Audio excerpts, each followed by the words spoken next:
கோயில் நிறைய சாத்திட்டாங்க, சீக்கிரம் கிளம்பி வாடி.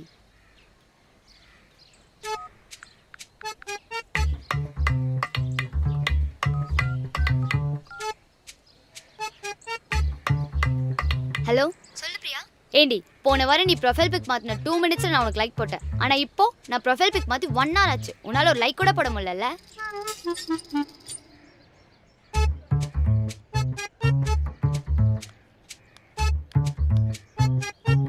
ஹலோ, நான் இப்போதாம்மா கோயிலேருந்து வந்துட்டு இருக்கேன். அதெல்லாம் இல்லைடா, நீ லைன்ல இரு மச்சான், அங்கேயே இரு, நான் வந்துட்டே இருக்கேன்.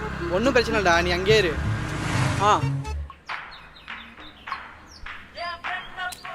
நாட்டில் மழை இல்லை, தண்ணி இல்லை, விவசாயம் இல்லை, சரியான வேலையும் இல்லை.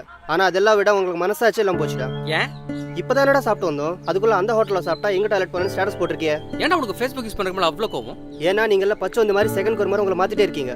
ஃபர்ஸ்ட் அந்த விவசாயிகளுக்கு உதவாத அரசியல்வாதிகளுக்கு ஆங்கிரி ஸ்மைலி போட்டேன், அதுக்கப்புறம் பிரியா ஃபோட்டோக்கு லைக் போட்டேன், அதுக்கப்புறம் அந்த நீட்டால சூசைட் பண்ண அந்த பொண்ணு ஃபோட்டோக்கு சேட் ஸ்மைலி போட்டேன், அது கழிச்சு ஜிம்கி கமல் வீடியோக்கு ஒரு ஆட்டின் விட்டேன். நீயாவது பரவாயில்ல, இதோ இவன் இருக்கானே அந்த ஆக்சிடென்டான ஃபோட்டோஸ் பார்த்துக்கிட்டே சிக்கன் சாப்பிட்றேன். அந்த ஃபோட்டோஸ் பார்த்தா எனக்கு தூக்கமே வரா தெரியுமா. நீங்கள்லாம் நேரில் நடக்கிறதையே நேரலையில் தாண்டே பார்த்து தெரிஞ்சுக்கிறீங்க. சரி, அப்படி அந்த ஃபேஸ்புக்கில் என்ன தாண்டா பண்ணுற நீ? காலையில் நோட்டிஃபிகேஷன் பார்ப்பேன், அப்புறம் சஜஷன் வர பண்ணி ரெக்வஸ்ட் கொடுப்பேன், அப்புறம் தினேஷ் பிளேபா போஸ்ட்டில் டேக் பண்ணுவேன், வெற்றியை பில்டர்ஸ் போஸ்ட்டில் டேக் பண்ணுவேன், அப்புறம் சிங்கிள் போஸ்ட்டில் நீயே டேக் பண்ணிப்பேன். வாவ், பிரியா லைவ் வீடியோ போட்டிருக்காடா. இங்க நடக்கிற இந்த கொடுமை பாருங்க, மக்கள் கிட்ட மனிதநேயம் குறைஞ்சிட்டே இருக்குங்கிறதுக்கு இதை விட வேற சாட்சியே தேவையில்லை. ஒருத்தர் இங்க அடிப்படை துடிச்சிட்டு இருக்காரு, ஆனா யாருமே அவர் கண்டுக்காம 2 பேர் இதுல சண்டை போட்டுட்டு இருக்காங்க. பாரு மச்சான், மக்கள் எப்படியெல்லாம் இருக்காங்கன்னு. யாருக்கு ஆம்புலன்ஸ் கால் பண்ண கூட தெரியல, திருந்த போறாங்களோ தெரியல. அதெல்லாம் இல்லைடா, ஒன்றும் பிரச்சனை இல்லைடா, நீ அங்கேயே இரு.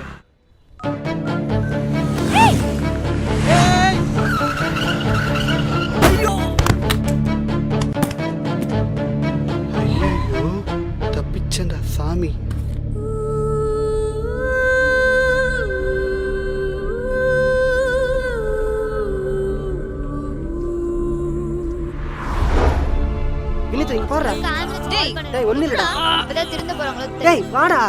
ஏன்டா உனக்கு ஃபேஸ்புக் யூஸ் பண்ணுறதுக்கு அவ்வளோ கோவம்? நீங்கெல்லாம் நேரில் நடக்கிறதையே நேரலையில் தாண்டே பார்த்து தெரிஞ்சுக்கிறீங்க.